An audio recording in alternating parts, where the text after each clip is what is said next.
So my wife was looking for a remote job, and she was just getting like frustrated looking at using like all the other job boards, right? So I've got node scripts that are using that are scraping job openings, and that's how I collect the jobs. And the other part of it is that I use Proxycurl to enrich the company data.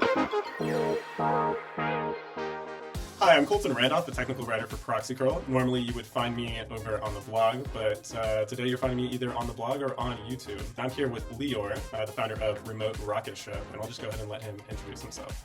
Hey, yeah, I'm Lior, and I'm the founder of Remote Rocketship.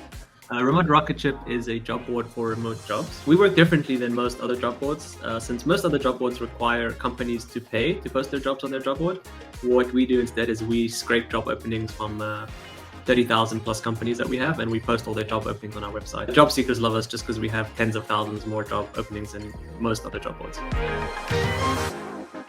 Your form of monetization is what? Yeah, so most other job boards charge, as I mentioned, most other job boards charge companies to pay to post their listings. What I do instead is I charge job seekers it's either $5 a week or $18 a month. Mm-hmm. And in return, they get access to all the jobs we have on our website. So what is the fundamental technology stack behind Remote Rocketship that you built? Yeah, I mean, the technology behind it's pretty simple. So, I mean, just the front end is Next.js, the back end is Supabase. But really how everything comes together is, I've got node scripts that are using, that are scraping job openings, and that's how I collect the jobs. And the other part of it is that I use Proxycurl to enrich the company data for the job opening. So when people see a job opening, there's lots of information about who the company is and what they're doing. And then, so what endpoints specifically, like the Proxycurl endpoints, what endpoints are you using? The company profile endpoint? Yes, the company one. So /LinkedIn/company. So if you look at this one, what I pull from Proxycurl is one, it's the how big the company is, so the employee size. The other part is funding information if it's available. And we're actually, that is one of our focuses right now, is improving our financial and funding data right now. Yeah. The blurb about what the company does and what their like focuses are. Mm-hmm. Is that the LinkedIn URL is also something I get from Proxycurl. Sometimes the job itself, you're not scraping from LinkedIn or using. No, the job itself is not from LinkedIn. So, and then you're using scraping B for that, correct? Which is, are you just using their Google SERP API, or what else are you using? So how it works is that, so most companies are using something called an applicant tracking system, an ATS. This is just basically like a fancy word for like recruiting software. So things like Greenhouse or Workable or Lever, these are things that companies are using to manage their hiring pipeline. And basically, because there's about 5-6 of these that are the biggest ones in the space, all the job openings are always hosted on some sort of URL on these websites. So for example, if you're looking for jobs at Proxycurl, it would be like greenhouse.com/Proxycurl. Yeah, so you're basically learning like the seed of the URL. Yeah, so I use scraping B to search Google, to scrape Google for all the ATS links, and then I just every day I check these ATS links to see for new jobs, see if they have new jobs. And then so I have the job openings that I get directly from the websites, and then the Proxycurl side is just enriching the company information. You're using scraping B, you're pulling that data from these different job listings, and you're just using ChatGPT to basically clean and structure it, correct? Yeah, exactly. Okay. And then we do the company part. You guys do the company part. So basically, there are three things I need to enrich the company data for. So usually, once I get these ATS links, I need to figure out which is the company, what is the company's domain, which company does this belong to? Now, most of the time, there's usually a link on the ATS link to the company's domain. Then what I do is I go to the company's domain, I scrape that, and I check if there's a LinkedIn URL. If there's a LinkedIn URL to their company, then I'll send that to Proxycurl and get the information. Yeah. That's the happy part. Yeah. The unhappy part is that I don't have the company, either I don't find the company's domain, in which case I just send Proxycurl what I think their name is. Mm-hmm.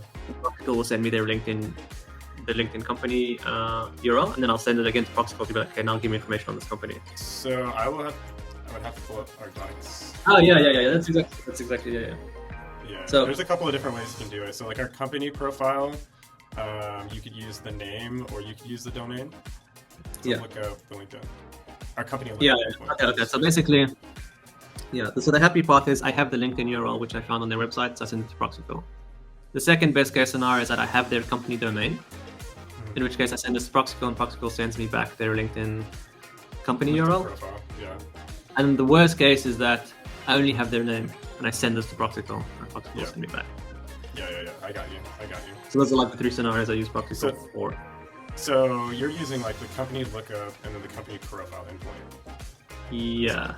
Correct? Yes, exactly. Nice. So that, for the most part, kind of covers the technical aspects of what went into building Remote Rocketship. But what was your first like growth mechanism? Like, how did you originally generate traction for Remote Rocketship? Maybe it's helpful if I tell you the story behind it, because I think the story behind it is what resonated with people that helped it become grow later. Sure. It was essentially that. So my wife was looking for a remote job, and she was just getting like frustrated looking at like using like all the other job boards, right?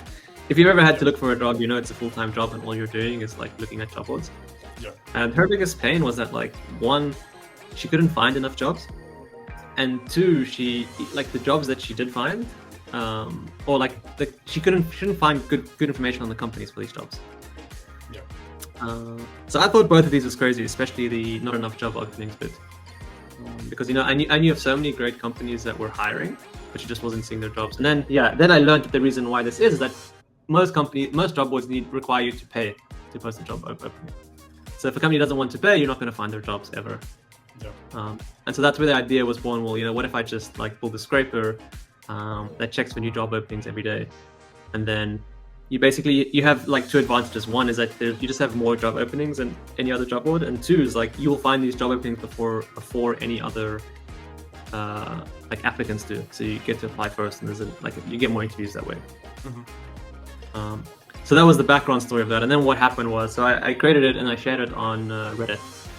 And yeah, there was a community. It's called it's like r/the world, like the world is beautiful. And I shared it there, and it did super well. I think like just from Reddit alone on one day, I got like 150,000 visitors to the site. Wow. Which of course like crashed it. And so yeah, once I got that up and running, and so that's where I got my initial users from. So Reddit. Reddit, yeah. And then I also shared it on another community called the Overemployed on Reddit. Okay. I don't know if you've heard of this concept, overemployed, but it's quite popular, especially amongst the remote workers. Where it's essentially, you're working like 2 or 3 or 4 full-time jobs. Yeah, I've definitely heard of the concept before. Yeah. Speaking of overemployed, by the way, so you're currently working for PostHog as well as a technical writer, right? Yeah, that's right.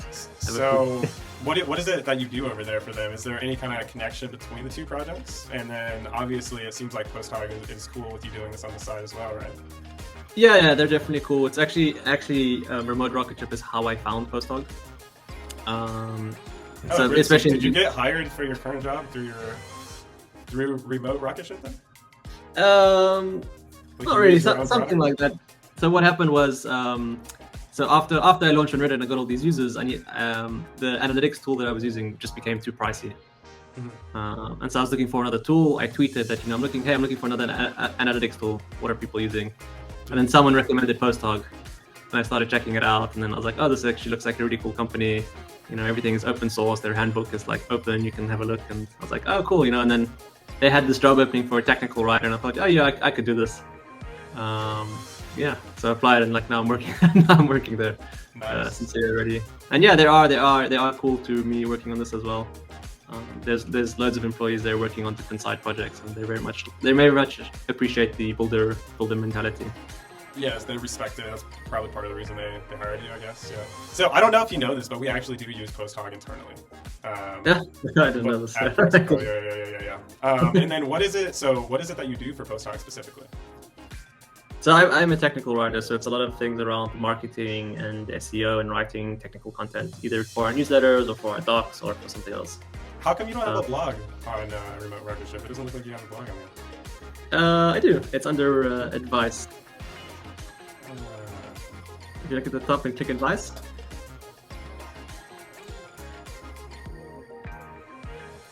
Ah, that's true. That's true. That's true. Yeah. That's just called advice instead of a blog. Okay. Yeah. How have you started generating any traction through your blog yet? Yeah. I mean, the blog. The blog How does. many how many visitors, like unique visitors a month, do you get, if you don't mind me asking? Yeah, no worries. Currently, I think it's around. I think it's 350,000 unique visitors Per month? per month. Yeah. That's good. That's very good. So one of the things that one of the features that people like on my website is also just the amount of filters that I have. Mm-hmm. So, for example, you could filter by things like salary, but one of the other things people appreciate is like the company size. Company size is actually especially one that people like. Let me see. Yeah, I'm looking at it right now. Yeah, that's the only one actually I get from Proxycurl. But so people like to filter on company size, and that's something that I get from Proxycurl. Oh yeah, wait. The other thing is people like to sort by their funding data. So you can on the website you can sort by when was the company's most recent fundraise. Very cool. It's another feature which is powered by Proxycurl that people like to use. Very cool. You can expect us to incorporate more funding data and business financial information, stuff like that here soon as well. And then in terms of your homepage, it looks like, so I'm just looking at this here, and you have two main call to actions: receive emails for remote jobs and get a free AI resume review. So those are like basically your two main call to actions to get people into your ecosystem there. Yeah. So yeah, the AI resume review is actually a white label solution that I'm using. And then we do like a revenue share. But the main one is like either getting people to sign up with emails, or if you scroll down a bit to the bottom, there is the so like become a paid subscriber. Become a member. Like then you can have access to all 40,000 jobs on the website. I appreciate your time, Lior. Thank you for taking your time out to let me. No worries. I hope there is something that's helpful there. Absolutely. I will edit this down and make it pretty, and then write a good article about it. Appreciate it. Cool. Yeah. No, I think what you're doing is awesome. So I respect what you do. Thank you, man. Appreciate it. Happy to give you a shot. So cool. Yeah. Cool. We'll be in touch. Alrighty. Well, have a good night. It's not night here yet, but Good night, man. Ciao. Later.